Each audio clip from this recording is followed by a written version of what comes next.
আমন্ত্রণ রাতের বাংলাদেশে আর শুরুতেই জানাবো শিরোনাম। কক্সবাজারে রোহিঙ্গা সমাবেশ থেকে নিজ দেশে ফেরার আকুতি, এখনো পরিবেশ নেই বললেন ইইউ রাষ্ট্রদূত। আওয়ামী লীগ সরকারের কূটনৈতিক ব্যর্থতাকে দায়ী করলেন পররাষ্ট্র প্রতিমন্ত্রী। 10 বছর টুটি গায় আর বাংলাদেশের মাঝে আতাইতো না আর মশলা গানোর একটা সলিউশন না লাগল। মানবাধিকার লঙ্ঘনের কারণে এখনই টেকসই প্রত্যাবাসনের সম্ভাবনা দেখছে না ইউরোপীয় ইউনিয়ন। মিয়ানমার বর্তমান সরকারের সাথে অফিশিয়ালি আনঅফিশিয়ালি আমাদের যোগাযোগ ডায়ালগ কিন্তু চলছে। চীনের যুদ্ধ বিমান কেনার পথে সরকার, আলোচনার জন্য খসড়া চুক্তি প্রস্তুত। শেখ হাসিনাকে প্রত্যর্পণে বিচার বিভাগের উপর দায় চাপাচ্ছে ভারত, বললেন তথ্যমন্ত্রী। সংবিধান মেনেই শপথ নিয়েছেন প্রতিমন্ত্রী হুমায়ুন কবির, জানালেন আইনমন্ত্রী প্রত্যাহার করেছেন যুক্তরাজ্যের নাগরিকত্ব। এটাকে আপনি যদি আইনি ভাষায় বলেন, এটাকে বলে ডিমিং ক্লজ। যখন শপথ দেওয়া হয়েছে আমরা সাংবিধানিকভাবে দিয়েছি। বায়তুল মোকাররমে পবিত্র ঈদে মিলাদুন্নবীর দোয়া আলোচনায় রাষ্ট্রপতি। সবার ধর্মীয় স্বাধীনতা নিশ্চিত করে মহানবী সাল্লাল্লাহু আলাইহি ওয়াসাল্লামের আদর্শে দেশ করার আহ্বান। কারখানা বন্ধ, চাকরি হারানো ইস্যুতে সিপিডির তথ্য নিয়ে বিভ্রান্তি, যথার্থতার ব্যাপারে প্রশ্ন ব্যবসায়ী নেতাদের, ব্যাখ্যা দিয়ে গবেষণা প্রতিষ্ঠানটির দুঃখ প্রকাশ। 31টা ফ্যাক্টরি বন্ধ হয়েছে এবং 16,739 জন শ্রমিকের চাকরি এর মধ্যে চলে গেছে। আমাদের কারখানাগুলো অবশ্যই বিপদগ্রস্ত হয়েছে, কিন্তু এতগুলো কারখানা বন্ধ হয়েছে বলে আমি বিশ্বাস করি না। কাউন্সিলর একরাম হত্যা মামলায় গ্রেপ্তার দেখানো হয়েছে সাবেক এমপি বদি, র্যাবের সাবেক ডিজি আনোয়ার সহ 4 জনকে। হাসিনা সহ পলাতকদের হাজির হতে বিজ্ঞপ্তি দিবে প্রসিকিউশন। এছাড়াও রাতের বাংলাদেশে থাকছে অত্যাবশ্যকীয় 295 ঔষধের তালিকা বাতিলের সমালোচনা, বিশেষজ্ঞদের স্বাস্থ্য সেবা সামর্থ্যের মধ্যে রাখতে সরকার উৎপাদিত ঔষধের ব্যবহার বাড়ানোর পরামর্শ।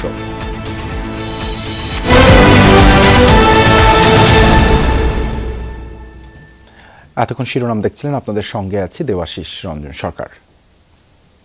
মিয়ানমারে ফিরে যেতে চান বাংলাদেশে অবস্থান করা রোহিঙ্গারা, এজন্য তারা আন্তর্জাতিক সম্প্রদায়ের সহযোগিতা চেয়েছেন। দীর্ঘদিনেও নিজ দেশে ফিরতে না পেরে হতাশা জানান তারা।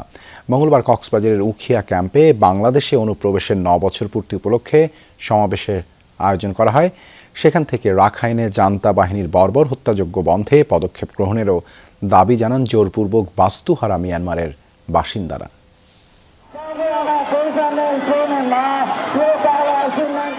সকাল থেকে এভাবেই উখিয়ার ক্যাম্প 4 এক্সটেনশনের ফুটবল মাঠে জড়ো হতে থাকেন রোহিঙ্গা শরণার্থীরা। সমাবেশে মিয়ানমারের রাখাইনে দেশটির সেনাবাহিনী তাদের উপর যে হত্যাযজ্ঞ নির্যাতন চালিয়েছে সেই গণহত্যার চিত্র তুলে ধরেন রোহিঙ্গারা।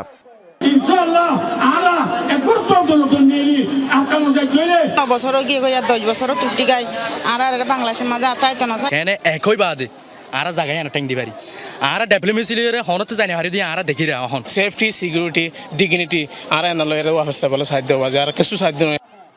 রোহিঙ্গা নেতারা বলেন মিয়ানমারে নিজ দেশে ফিরতে চান তারা। প্রত্যাবাসন প্রক্রিয়ায় সহযোগিতার জন্য বিশ্বের বিভিন্ন দেশ, জাতিসংঘ এবং দাতা সংস্থাগুলোর প্রতি আহ্বান জানান। On 25 August 2017, a brutal campaign of violence devastated Rohingya communities. Please stand with us, raise your voice for justice, protect our rights, and help us return home with hope. We want to return home safely, dignity and sustainable solution. মিয়ানমারের রাখাইনে junta বাহিনী এখনও হত্যাকাণ্ড চালাচ্ছে উল্লেখ করে এ বর্বরতা বন্ধে আন্তর্জাতিক সম্প্রদায়কে পদক্ষেপ গ্রহণের দাবি জানান রোহিঙ্গারা। আর তো ক্লিয়ার রুট ম্যাপ আছে আজিয়াইও আর এটা হতাম মারে বেশদ হম কনফিডেন্সলি আর হতাইন হই আর রিকোয়েস্ট করলাম আজিয়া ইন্টারন্যাশনাল কমিউনিটিরে, বাংলাদেশ গভর্নমেন্টরে, পাবলিকরে আর ফুয়াতি কালেক্টিভ কোঅপারেশন লইরে আর মশলা গানোর একটা সলিউশন না লাই বললা। জুবায়েদ ইবনে শাহাদাত, যমুনা নিউজ। শেখ হাসিনা সরকারের কূটনৈতিক ব্যর্থতার কারণেই রোহিঙ্গা সংকটের সমাধান হয়নি। বিএনপি সরকার রোহিঙ্গা প্রত্যাবাসনে বেশ কিছু পদক্ষেপ নিচ্ছে বলেও জানান পররাষ্ট্র প্রতিমন্ত্রী। এদিকে ঢাকায় আলাদা অনুষ্ঠানে ইইউ রাষ্ট্রদূত বলেন, রোহিঙ্গাদের নিরাপদ প্রত্যাবাসনের পরিবেশ নেই, সেখানে এখনও মানবাধিকার লঙ্ঘন ও সহিংসতা অব্যাহত আছে। 2017 সালে মিয়ানমারের রাখাইনে সামরিক অভিযান ও সহিংসতার মুখে বাংলাদেশে আশ্রয় নেয় লাখ লাখ রোহিঙ্গা। পেরিয়ে গেছে 9 বছর, প্রত্যাবাসন এখনো অনিশ্চিত। পররাষ্ট্র মন্ত্রণালয়ে এক ব্রিফিংয়ে প্রতিমন্ত্রী শামা ওবায়েদ বলেন, শেখ হাসিনা সরকারের কূটনৈতিক ব্যর্থতার কারণেই রোহিঙ্গা সংকট 10 বছরে গড়িয়েছে। আন্তর্জাতিক সম্প্রদায়কে অন্তর্ভুক্ত করা সহ সংকট সমাধানে বিএনপি সরকার বেশ কিছু পদক্ষেপ নিচ্ছে বলেও জানান শামা ওবায়েদ। বাংলাদেশ সরকার এই সমস্যা সমাধানে রাখাইন স্টেটের সাথে, আরাকানের সাথে এবং মিয়ানমার বর্তমান সরকারের সাথে অফিসিয়ালি আনঅফিসিয়ালি আমাদের যোগাযোগ ডায়ালগ কিন্তু চলছে। রিসেন্টলি মাননীয় প্রধানমন্ত্রী যে সফর হয়েছে চীন এবং মালয়েশিয়া, সেখানে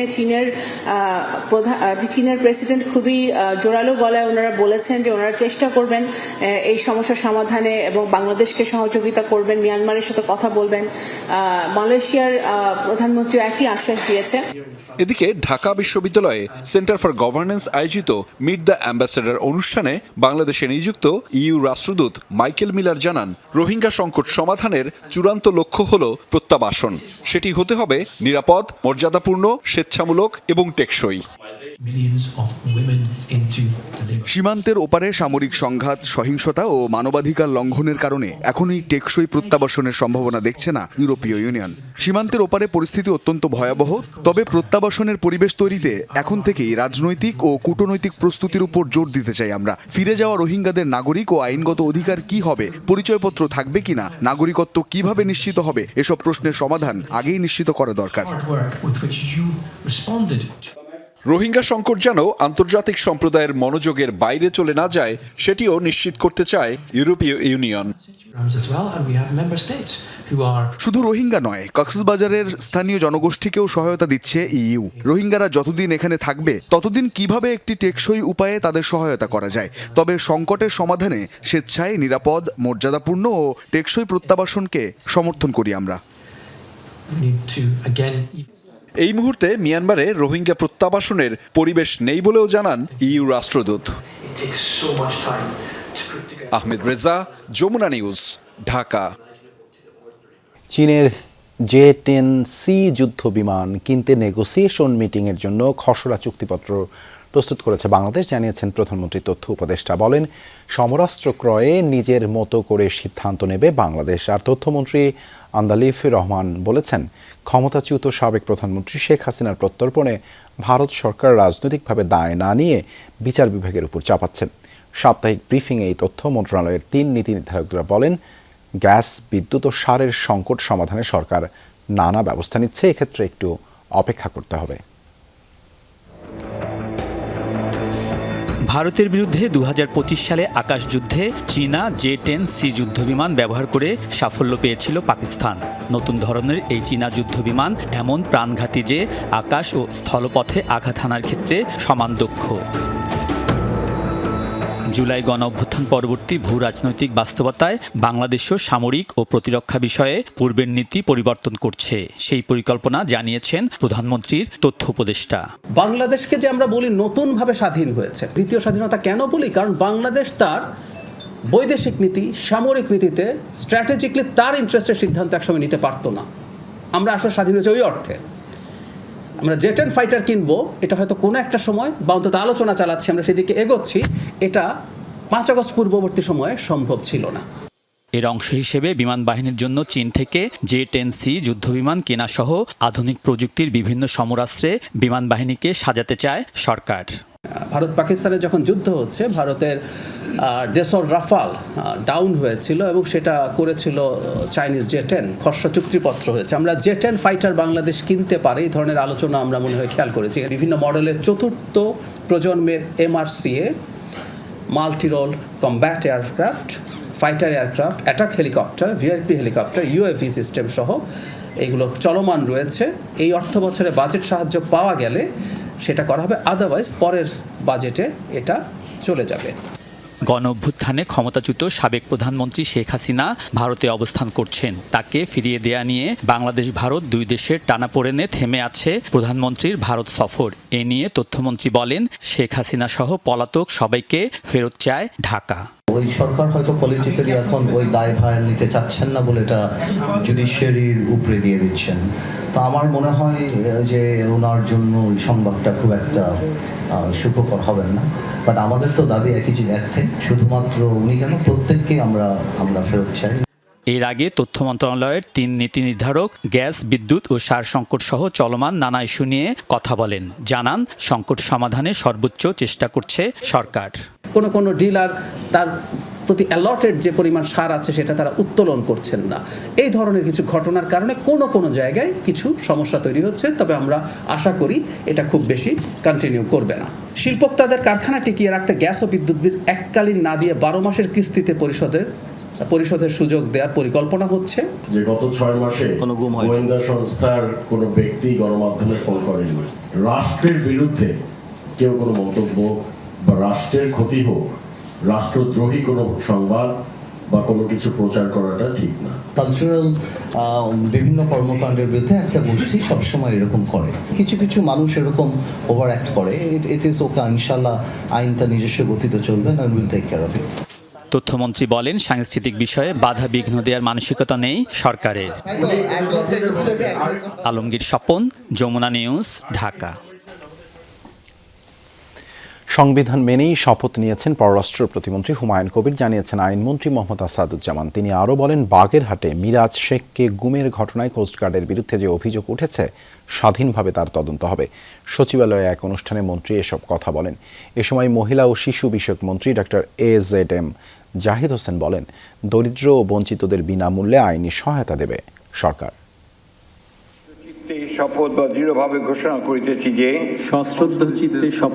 পররাষ্ট্র উপদেষ্টা থেকে পররাষ্ট্র প্রতিমন্ত্রী হয়েছেন হুমায়ুন কবির। শৈশব সহ কর্মজীবনে পুরোটাই তিনি কাটিয়েছেন ব্রিটেনে।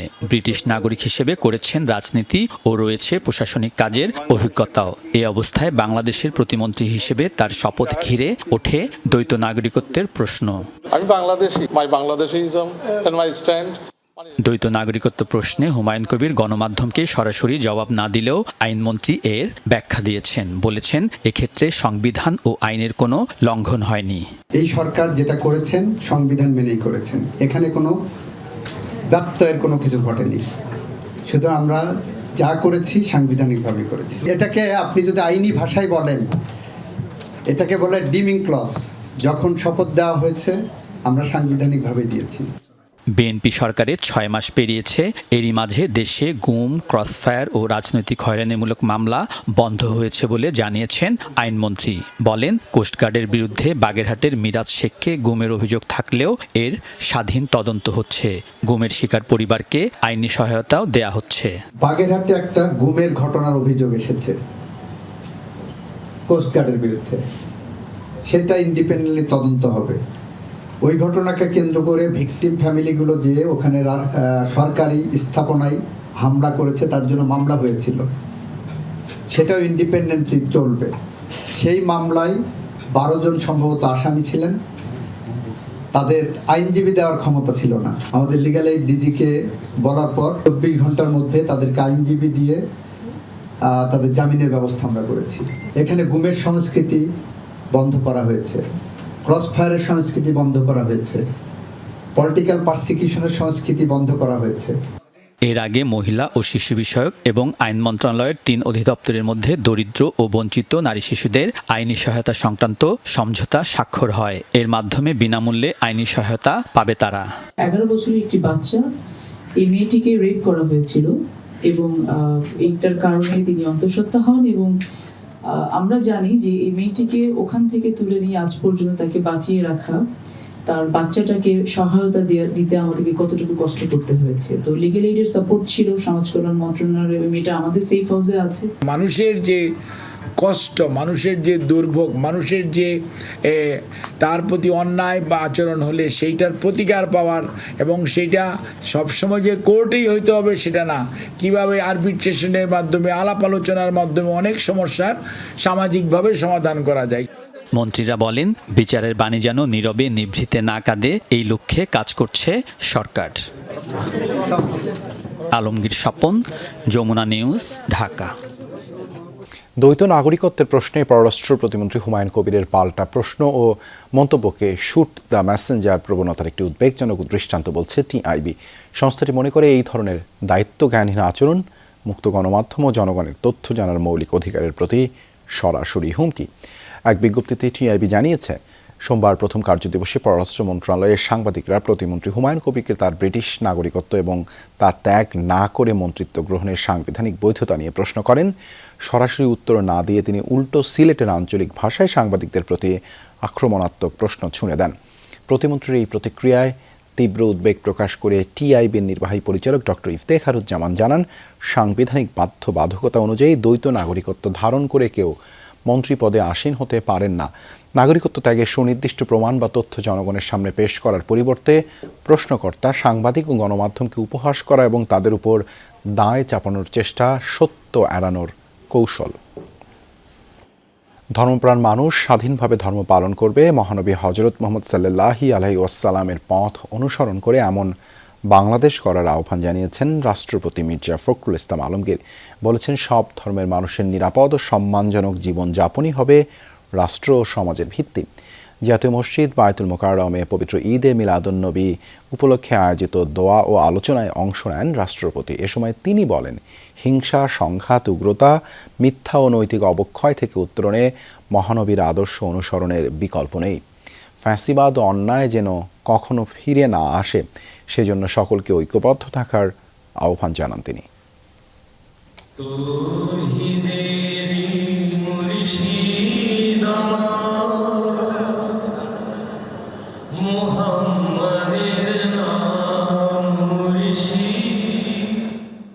পবিত্র কোরআন তেলাওয়াত ও নাতে রাসূলের মধ্য দিয়ে শুরু হয় জাতীয় মসজিদ বায়তুল মোকাররমে পবিত্র ঈদে মিলাদুন্নবী সাল্লাল্লাহু আলাইহি ওয়াসাল্লাম উপলক্ষে পক্ষকালব্যাপী সিরাতুন্নবী সাল্লাল্লাহু আলাইহি ওয়াসাল্লাম অনুষ্ঠানমালার, যার যৌথ আয়োজক ইসলামিক ফাউন্ডেশন ও ধর্ম মন্ত্রণালয়। আল্লাহ পাক জুনাকে সমস্ত ষড়যন্ত্র থেকে হেফাজত করেন।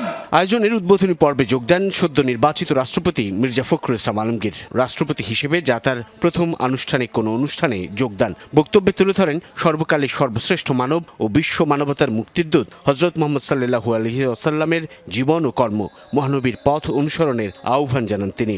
আজকের বিশ্বে হিংসা, সংঘাত, অসহিষ্ণুতা, বৈষম্য, উগ্রতা, মিথ্যা ও নৈতিক অবক্ষয় যে বিস্তার ঘটছে, তা থেকে উত্তরণের জন্য মহানবী সাল্লাল্লাহু আলাইহি ওয়াসাল্লামের আদর্শ অনুসরণের কোনো বিকল্প নেই। বলেন, সকল ধর্মের মানুষের নিরাপদ জীবনযাপন এবং ন্যায় বিচার, সাম্য, মানবিক মর্যাদা ও পারস্পরিক সৌহার্দ্যই হবে রাষ্ট্র ও সমাজের ভিত্তি।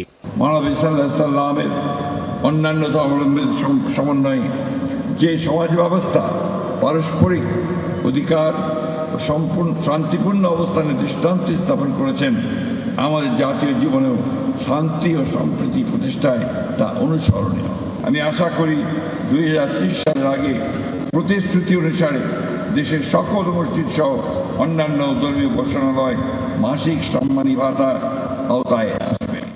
সমাজ থেকে দুর্নীতি, মাদক, গুজব ও অসহিষ্ণুতা দূর করতে আলেম ওলামা ও পীর মাশায়েখদের ভূমিকা গুরুত্বপূর্ণ বলেও মনে করেন রাষ্ট্রের অভিভাবক। আমাদের মনে রাখতে হবে, বিভেদ, প্রতিহিংসা, প্রতিশোধ কোনো জাতিকে শক্তিশালী করে না।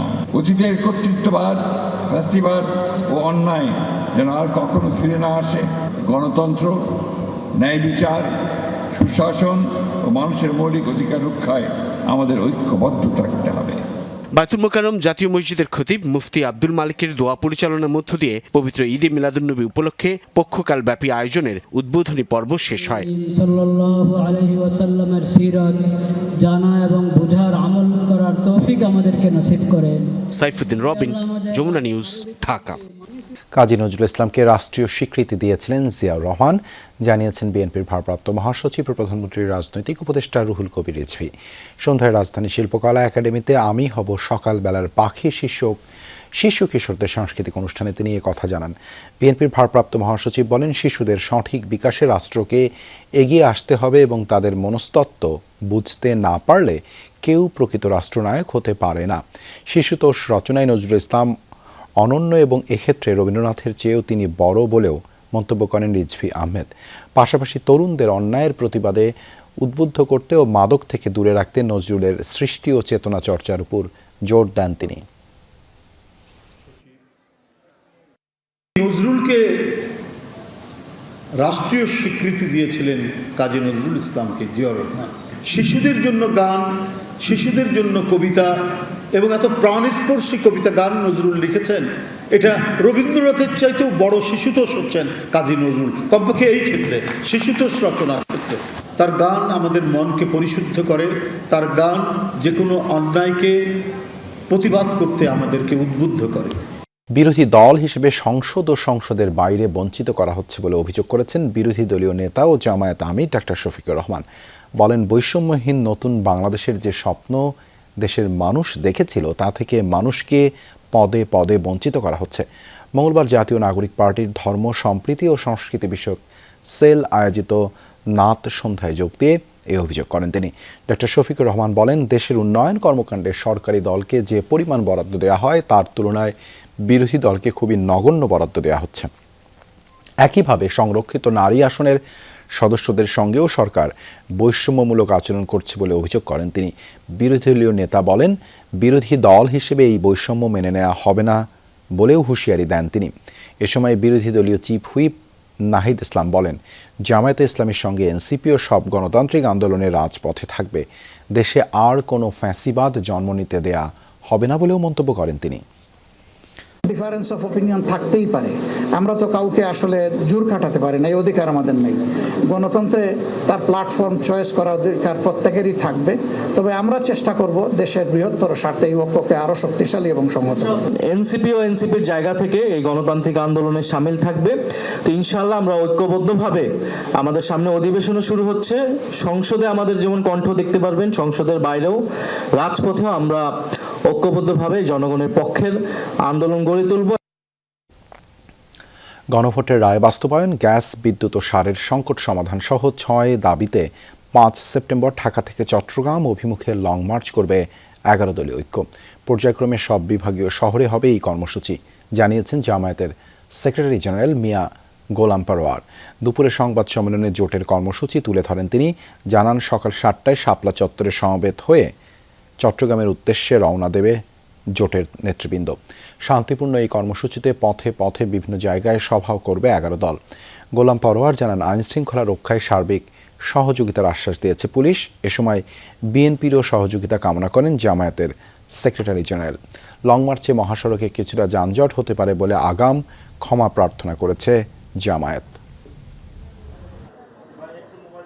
গণভোটের গণরায় বাস্তবায়ন, এটা আমাদের প্রথম দাবি। বিদ্যুৎ, তেল, গ্যাস ও দেশে বিরাজমান সার সংকট নিরসন, এই 6টা দাবি আমরা আমাদের প্রধান দাবি হিসেবে লং মার্চের কর্মসূচিতে আমরা উল্লেখ করেছি। আমাদের ক্যাম্পেইনে, প্রচার প্রচারণায় চট্টগ্রামের আরেক সকল আন্দোলনের সূতিকাগার লালদিঘির ঐতিহাসিক ময়দানে আমরা গন্তব্যে পৌঁছানোর উদ্দেশ্যে যাত্রা আমরা শুরু করব শাপলা চত্বর থেকে। কক্সবাজারের সাবেক কাউন্সিলর ইকরামুলকে ক্রস ফায়ারে হত্যা মামলায় গ্রেপ্তার দেখানো হয়েছে টেকনাফের সাবেক এমপি আব্দুর রহমান বদি, র্যাবের সাবেক মহাপরিচালক আনোয়ার লতিফ সহ 4 জনকে। মামলায় পলাতক শেখ হাসিনা সহ 7 আসামিকে হাজির হতে পত্রিকায় বিজ্ঞপ্তি প্রকাশ করবে প্রসিকিউশন। এদিকে সাভারে আসাহাবুল ইয়ামিন হত্যা মামলায় গ্রেপ্তার দেখানো হয়েছে 7 জনকে। হ্যালো, 2018 সালের 26 মে রাতে কক্সবাজারের টেকনাফে মেয়েকে ফোনে রেখে হত্যা করা হয় ওয়ার্ড কাউন্সিলর একরামুল হককে। বলা হয় বন্দুকযুদ্ধ। ওই ঘটনার অডিও রেকর্ড সামনে এলে তোলপাড় হয় দেশ জুড়ে। সে মামলায় সেনা হেফাজত থেকে আন্তর্জাতিক অপরাধ ট্রাইব্যুনালে হাজির করা হয় অভিযুক্ত ব্রিগেডিয়ার জেনারেল মিফতাউদ্দিন আহমেদকে। গ্রেপ্তার আসামি ব্রিগেডিয়ার জেনারেল মাহবুব আলম ও সাবেক র্যাবের মহাপরিচালক আনোয়ার লতিফ খান ও সাবেক এমপি আব্দুর রহমান বদিকেও নেওয়া হয় ট্রাইব্যুনালে। একরামুল হক হত্যা মামলায় তাদের গ্রেফতার দেখানোর আবেদন জানায় প্রসিকিউশন। 4 জনকেই গ্রেফতার দেখিয়ে কারাগারে পাঠানোর নির্দেশ দেন ট্রাইব্যুনাল। এই র্যাব কর্তৃপক্ষ যারা আজকে এটা আসামি হয়েছে তার নেতৃত্বে আরও অসংখ্য ঘটনা ওখানে ঘটেছে। এছাড়া এই মামলায় অভিযুক্ত শেখ হাসিনা, আসাদুজ্জামান খান কামাল, ওবায়দুল কাদের, সাবেক আইজিপি বেনজির আহমেদ সহ 7 আসামিকে আত্মসমর্পণের জন্য পত্রিকায় বিজ্ঞপ্তি প্রকাশের নির্দেশনা দেন ট্রাইব্যুনাল।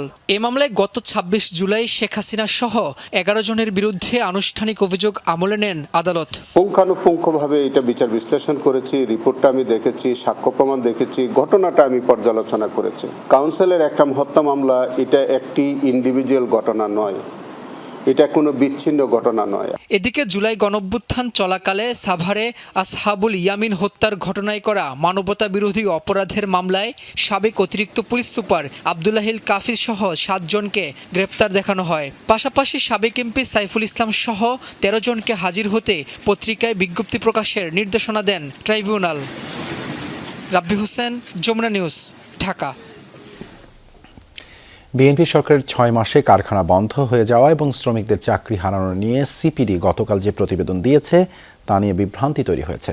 দেশের প্রায় সব গণমাধ্যমে খবরটি প্রচার হওয়ায় ফ্যাক্ট চেক প্ল্যাটফর্ম ডিসেন্ট এ নিয়ে একটি প্রতিবেদন প্রকাশ করেছে আজ। এরপর বিভ্রান্তি তৈরির ফলে দুঃখ প্রকাশ করেছে সিপিডি। ব্যবসায়ী নেতারা মনে করেন গতকালের তথ্যে বিভ্রাট ছিল। বিপত্তি শুরু সোমবার গবেষণা সংস্থা সেন্টার ফর পলিসি ডায়ালগ সিপিডির একটি মিডিয়া ব্রিফিং ঘিরে, যেখানে বলা হয় গত 6 মাসে 3 শিল্পাঞ্চলে বন্ধ হয়েছে 95টি কারখানা, চাকরি হারিয়েছেন প্রায় 62,000 শ্রমিক। সব মিলিয়ে 31টি অর্থনীতি সূচকের 19টিতেই অবনমনের কথা জানায় সংস্থাটি। গাজীপুর, সাভার, আশুলিয়া, নারায়ণগঞ্জ, নরসিংদী এলাকাতে এবং প্রায় 62,000 মানুষ কাজ হারিয়েছে বলে আমাদের হিসাব। শিল্প কারখানা বন্ধ ও শ্রমিকদের কাজ হারানোর পরিসংখ্যানটি শিরোনাম হয় প্রিন্ট ও ইলেকট্রনিক মিডিয়ায়। এই ভাইরাল হলে সোশ্যাল মিডিয়ার পক্ষে বিপক্ষে তৈরি হয় আলোচনা সমালোচনা। এর মাঝে fact checking platform the Dissent জানায় সংবাদ মাধ্যমের অসত্য তথ্য ব্যবহার করে গবেষণা রিপোর্ট তৈরি করেছে সিপিডি। কেননা সিপিডির আলোচ্য সময় চলতি বছরের জানুয়ারি থেকে আগস্ট, এর 6 মাস বিএনপি সরকারের অধীনে। অথচ বন্ধ হওয়া কারখানা ও চাকরিহীনতার সংখ্যা হুবহু মিলে গেছে 2025 সালে জাতীয় দৈনিকে প্রকাশ হওয়া একটি প্রতিবেদনের সাথে। দ্য ডিসেন্ট জানায় সিপিডির সাথে তারা যোগাযোগ করলে সংস্থাটি ঢাকা ট্রিবিউন নামে একটি গণমাধ্যমের রিপোর্টের বরাত দেয়। সন্ধ্যায় এই ঘটনায় আনুষ্ঠানিকভাবে দুঃখ প্রকাশ করে সিপিডি। তারা জানায় গবেষণা পদ্ধতিতে সরকারি বিভিন্ন নথি ও বিবৃতির সাথে সংবাদ মাধ্যমের তথ্য ব্যবহার করা হয়। তারা ঢাকা ট্রিবিউনের ওয়েবসাইটের রেফারেন্স নিয়েছিল, যাচাই করেনি মূল উৎস। তাছাড়া মঙ্গলবার বিকেলে আগের তথ্য বদলে পত্রিকাটির ওয়েবসাইটে খবরটি সংশোধন করা হয়েছে বলেও জানায় সিপিডি। এ বিষয়ে পোশাক খাতের শীর্ষ সংগঠন বিজিএমই এর সাথে যোগাযোগ করে যমুনা টেলিভিশন। সভাপতি জানান পরিসংখ্যান নিয়ে বিভ্রান্তি থাকতে পারে, কারখানা বন্ধ বা চালুর বিষয়টি চলমান প্রক্রিয়া। গত 6 মাসে এই খাতের তথ্য এরই মধ্যে জমা দেওয়া হয়েছে বাণিজ্য মন্ত্রণালয়ে। নেটওয়ার্ক খাতের ব্যবসায়ী নেতাও প্রশ্ন তোলেন গতকালের তথ্য নিয়ে। গত 6 মাসের যে ডাটা আছে তাতে করে 31টা ফ্যাক্টরি বন্ধ হয়েছে এবং 16,739 জন শ্রমিকের চাকরি এর মধ্যে চলে গেছে। ওকে, এবং এই ফ্যাক্টরির নাম, ঠিকানা সহ আমরা দিতে পারবো। আমরা যে কাজটা এখন করছি, এই 16,000 জন শ্রমিক যারা বেকার হয়েছে তারা অন্য কোনো ফ্যাক্টরিতে ইতিমধ্যে কাজ পেয়েছে কিনা সেই কাজটা আমরা করছি। আগে বন্ধ হয়েছে, তত্ত্বাবধায়ক সরকারের সময় অনেকগুলো কারখানা শুরুর দিকে বন্ধ হয়েছে পলিটিক্যাল কারণে, নানান শ্রমিক আনরেস্টের কারণে। কিন্তু গত 6 মাসে আমাদের কারখানাগুলো অবশ্যই বিপদগ্রস্ত হয়েছে গ্যাসের কারণে, বিশেষ করে ব্যাংকিং সমস্যার কারণে অনেকগুলা কারখানা বন্ধের উপক্রম হয়েছে। কিন্তু এতগুলো কারখানা বন্ধ হয়েছে বলে আমি বিশ্বাস করি না। সাধারণত গবেষণা প্রতিবেদনের তথ্যের মূল উৎস যাচাই করার সময় হাতে থাকে না গণমাধ্যমের। তারা তথ্যের ভিত্তিতে প্রস্তুত রিপোর্টের সারমর্ম তুলে ধরে পাঠক দর্শকের কাছে। এই প্রক্রিয়ায় যমুনা টেলিভিশনও গতকাল সিপিডির সংবাদটি প্রচার করে, যা দ্য ডিসেন্ট উল্লেখ করেছে। ওনাদের আমি অনেক ইঙ্গিত দেখি। তৌহিদ হোসেন, যমুনা নিউজ, ঢাকা। অত্যাবশ্যকীয় 295 ওষুধের তালিকা বাতিলের সমালোচনা করেছেন বিশেষজ্ঞরা। অংশীজনের সাথে আলোচনা না হওয়ার অজুহাতে পুরো তালিকা বাতিল অগণতান্ত্রিক বলে মন্তব্য তাদের। পাশাপাশি স্বাস্থ্যসেবা সামর্থ্যের মধ্যে রাখতে সরকারের নিজস্ব ঔষধের ব্যবহার বাড়ানোর পরামর্শ তাদের।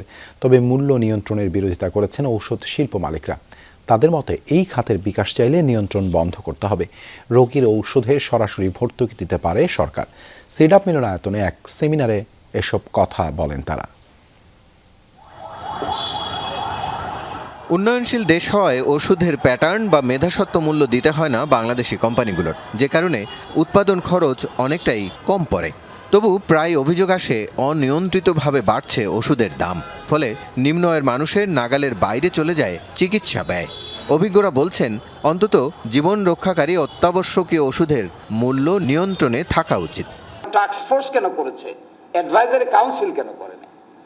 This type of discussion is very immature understanding এর ফল। এইভাবে একটা ন্যাশনালি ইম্পর্টেন্ট ইস্যুগুলোকে চোর পুলিশ বা টম এন্ড জেরি খেলার তো কোনো অর্থ হয় না।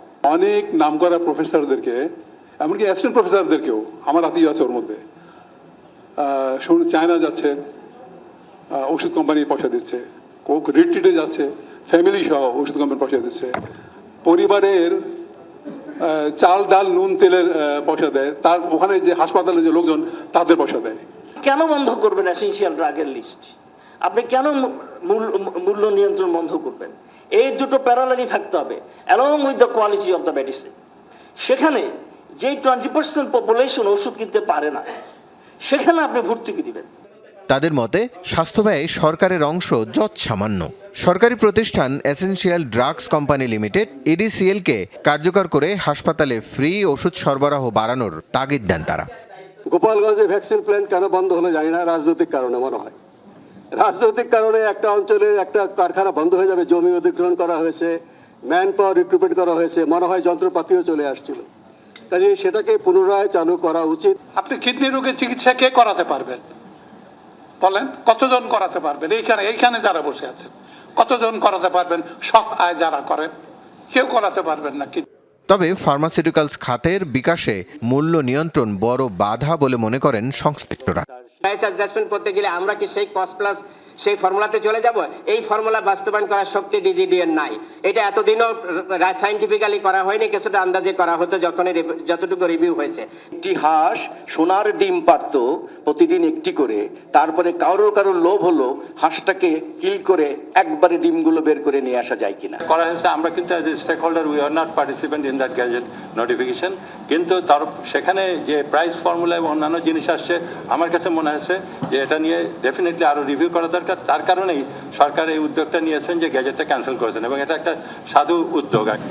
সেখানে তো এটা কমিশন রিকমেন্ড করছে যে primary health care should be government responsibility এবং সিটিজেন্স রাইট। অত্যাবশ্যকীয় হিসেবে 295টি ওষুধের মূল্য নিয়ন্ত্রণের সিদ্ধান্ত নিয়েছিল অন্তর্বর্তী সরকার। ব্যবসায়ীদের বাধার মুখে সে তালিকা বাতিল করে বিএনপি সরকার। রাসেল আহমেদ, যমুনা নিউজ, ঢাকা। আসন্ন স্থানীয় সরকার নির্বাচন স্বচ্ছ ও গ্রহণযোগ্য করতে চেষ্টার ত্রুটি রাখবে না ইসি। জনগণের ভোটেই জনপ্রতিনিধি নির্বাচিত হবেন বলে জানিয়েছেন নির্বাচন কমিশনার আবুল ফজল মোহাম্মদ সানাউল্লাহ। বলেন, স্থানীয় সরকার নির্বাচন সহিংসতামুক্ত রাখতে হলে রাজনৈতিক দলগুলোর সদিচ্ছা থাকতে হবে। এছাড়া নারী প্রতিনিধিত্ব নিশ্চিতে রাজনীতিবিদদের ভূমিকা জরুরি বলে মনে করেন তিনি। ত্রয়োদশ জাতীয় সংসদ নির্বাচন পর্যবেক্ষণের প্রতিবেদন প্রকাশ ও অংশীজনদের সঙ্গে সংলাপের আয়োজন করে alliance for free election and democracy. রাজধানীর একটি হোটেলে আয়োজিত সংলাপে ছিলেন নির্বাচন সংশ্লিষ্ট ব্যক্তিরা। এ সময় নির্বাচন পর্যবেক্ষকরা স্থানীয় সরকার নির্বাচন সহ ভবিষ্যতের সকল নির্বাচনে নারী প্রতিনিধিত্ব বৃদ্ধি সহ বেশ কয়েকটি গুরুত্বপূর্ণ সুপারিশ তুলে ধরেন। ইলেকশন কমিশন প্রস্তাব করতে পারে যে নারী অংশগ্রহণ বাড়াতে হবে, কিন্তু পার্টিগুলো যদি আপনার ঐক্যমতে না আসে তখন কিন্তু হবে না। সোসাইটি তখনই চেঞ্জ হবে যখন মেয়েরা সবাই শিক্ষিত হবে, নিজেরাই উঠে দাঁড়াবে। অনুষ্ঠানে বিএনপির এমপিরা আগামীতে সংসদে নারীদের প্রতিনিধিত্ব বাড়ানোর আহ্বান জানান। এছাড়া জাতীয় নির্বাচনে ইসির ভূমিকার সমালোচনা করে বিএনপি ও জামাত। আমাদের যে আমির জামাতের সিটটা, সেই সিটে ইলেকশনের রেজাল্ট করতে গড়িমসি করা হয়েছে। বিপুল পরিমাণ পোস্টাল ভোট ইলেকশন কমিশনার বাতিল করেছেন। এতে সবচেয়ে ক্ষতিগ্রস্ত হয়েছে জামাত। আমাদের যে পরিমাণ সিট পাওয়ার কথা ছিল সে কাঙ্ক্ষিত সিট কিন্তু আমরা পাইনি পক্ষপাতিত্বের কারণে। একটি রাজনৈতিক দলের প্রচারণাটাই বাইরে বেশি হয়েছে, আমরা সমানভাবে প্রচারণার সুযোগটা পাইনি। আমরাও খুব বেশি নারী নমিনেশন তো আসলে দিতে পারিনি। আশা করব পরবর্তী নির্বাচনে আমরা অনেক বেশি নারীকে নমিনেট করতে পারবো। নির্বাচন কমিশনার আবুল ফজল মোহাম্মদ সানাউল্লাহ বলেন, স্থানীয় সরকার নির্বাচনের সহিংসতার শঙ্কা থাকলেও তা বিতর্কের ঊর্ধ্বে রাখতে চায় ইসি। আমাদের অন্ততপক্ষে এটা নিশ্চিত করতে হবে, ইলেকশন কমিশনের পক্ষ থেকে গেট ইট গ্রান্টেড, আমাদের যা কিছু টুল আছে উই উইল এক্সারসাইজ। নমিনেশন পেলেই I am elected, no, this is not going to happen. Election will be transparent. ত্রয়োদশ জাতীয় সংসদ নির্বাচনকে দেশের ইতিহাসে এক অনন্য নির্বাচন দাবি করে কমিশনার সানাউল্লাহ বলেন, নির্বাচন প্রক্রিয়াকে সাশ্রয়ী করতে ভোটার সচেতনতার বিকল্প নেই। ত্রয়োদশ জাতীয় সংসদ নির্বাচন 12 ফেব্রুয়ারি যদি কোনো কারণে অনন্য হয়ে থাকে, এটা হচ্ছে ল্যাক অফ ভায়োলেন্সের জন্য। তানভীর মৌসুম, যমুনা নিউজ, ঢাকা। রংপুর নগরীতে তালাবদ্ধ নিজ বাড়িতে শিক্ষক পরিবারের 4 জন খুনের ঘটনায় অ্যাসিড কিংবা দাহ্য পদার্থ ব্যবহার হয়নি বলে দাবি ময়নাতদন্তকারী চিকিৎসকের। পাওয়া যায়নি ধর্ষণের আলামতও। মরদেহ বিকৃতির জন্য অতিরিক্ত গরমের কথা বলছে পুলিশ। সবকিছুকেই সন্দেহে রেখে আলামতের ফরেনসিক পরীক্ষার সিদ্ধান্ত নিয়েছে তদন্ত সংস্থাগুলো। এদিকে বদ্ধ জায়গার পরিবর্তে ছাদে ইয়াবা সেবনের বিষয়েও ব্যতিক্রম বলে ব্যাখ্যা পুলিশের। এখন পর্যন্ত তদন্তে 2 জনই কিলিং মিশনে অংশ নেয় বলে দাবি আইন শৃঙ্খলা বাহিনীর। এরই মধ্যে সিদ্ধার্থ ও মুগ্ধ নামের ওই 2 জন স্বীকারোক্তিমূলক জবানবন্দি দিয়েছে। এদিকে মামলার তদন্তভার এরই মধ্যে মহানগর কোতোয়ালি থানা থেকে গোয়েন্দা বিভাগে হস্তান্তর করা হয়েছে। না, ওটা এই বডিটা কথা ছিল তো, যখন এটা সোয়াবটাকে নিতে বলা হয়েছে তখন সে এটা যখন নিচ্ছে তখন ওখান থেকে কিন্তু ডিসচার্জের মতো তার কাছে এটা এরকম মনে হয়েছে, কিন্তু ওটা তো আমরা পরীক্ষায় পাঠিয়েছি, ওটা তো আর আমাদের চোখের দেখা জিনিস বলে দেওয়া যাবে না, ওটা আমরা পরীক্ষায় পাঠিয়েছিলাম এবং সেই পরীক্ষায় যেটা পাঠিয়েছিলাম সেটা রিপোর্ট নেগেটিভ এসেছে, ওই কারণে আমরা যা চিন্তা করছি সেটা না। এদিকে রংপুরে নিহত অবসরপ্রাপ্ত শিক্ষক গণপতি চক্রবর্তী ও তার স্ত্রী সন্তানদের শ্রাদ্ধানুষ্ঠান শেষ হয়েছে। রাতে নগরীর মাসুয়া পাড়ায় তাদের বাড়ির উঠান এবং পাশের মন্দিরে এই শ্রাদ্ধানুষ্ঠান শেষ হয়। এ সময় হিন্দু রীতি অনুযায়ী পুরোহিত এবং স্বজনরা বিভিন্ন আচার অনুষ্ঠান আয়োজন করেন। পরে নিহতদের জন্য বিশেষ প্রার্থনা করা হয়। এ সময় সিটি কর্পোরেশনের প্রশাসক মাহফুজুন নবী ডন সহ বিভিন্ন শ্রেণী পেশার মানুষ উপস্থিত ছিলেন। কক্সবাজারের নাজিরা টেক মোহনায় নিউজিল্যান্ডের এক পরিবারের 4 সদস্যকে নিয়ে নৌকাডুবির ঘটনায় এখনও এক শিশু নিখোঁজ রয়েছে। মঙ্গলবার সকালে এই নৌকাডুবির ঘটনা ঘটে। পুলিশ জানায় নিউজিল্যান্ডের নাগরিক জন এডওয়ার্ড তার পরিবারের 4 সদস্যকে নিয়ে নিজস্ব তৈরি জোড়া নৌকায় সাগর ভ্রমণে নামেন। এক পর্যায়ে নাজিরা টেক সোনাদিয়া দ্বীপ মোহনায় তাদের বহনকারী বোটটি ডুবে যায়। বিষয়টি নজরে এলে দ্রুত এডওয়ার্ড, বেলা ও রালফকে জীবিত উদ্ধার করে কোস্টগার্ডের কাছে হস্তান্তর করেন স্থানীয় জেলেরা। এছাড়া ওই পরিবারের নিখোঁজ কিশোরকে উদ্ধারে অভিযান চলমান রয়েছে।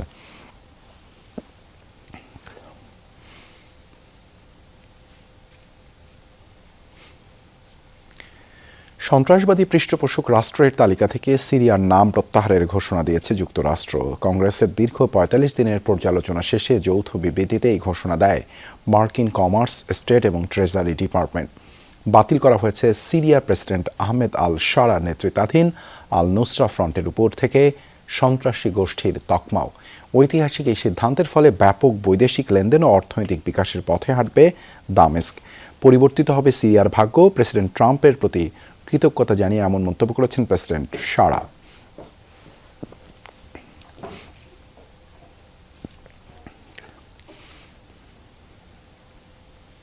ইউক্রেনের প্রেসিডেন্ট ভলোদিমির জেলেনস্কির সাথে সাক্ষাৎ করেছেন নবনির্বাচিত ব্রিটিশ প্রধানমন্ত্রী অ্যান্ডি বার্নহাম। দায়িত্ব গ্রহণের পর প্রথম বৈদেশিক সফরে সোমবার কিয়েভে জেলেনস্কির সাথে সাক্ষাৎ করেন বার্নহাম। ইউক্রেনের 35তম স্বাধীনতা দিবস উপলক্ষে দেশটির প্রতি যুক্তরাজ্যের সমর্থন পুনর্ব্যক্ত করেন তিনি। এছাড়াও রাশিয়ার বিরুদ্ধে চলমান যুদ্ধে কিয়েভকে সরবরাহ করা স্টর্ম শ্যাডো ক্রুজ মিসাইল তৈরির ব্লুপ্রিন্টও হস্তান্তর করেন। মস্কোর হুমকি সত্ত্বেও রাশিয়ার উপর চাপ অব্যাহত রাখার ঘোষণা দেন বার্নহাম। রাশিয়ার বিরুদ্ধে 4 বছরেরও বেশি সময় ধরে চলা যুদ্ধে ইউক্রেনের প্রতি অবিচল সমর্থনের জন্য যুক্তরাজ্যকে ধন্যবাদ জানান জেলেনস্কি।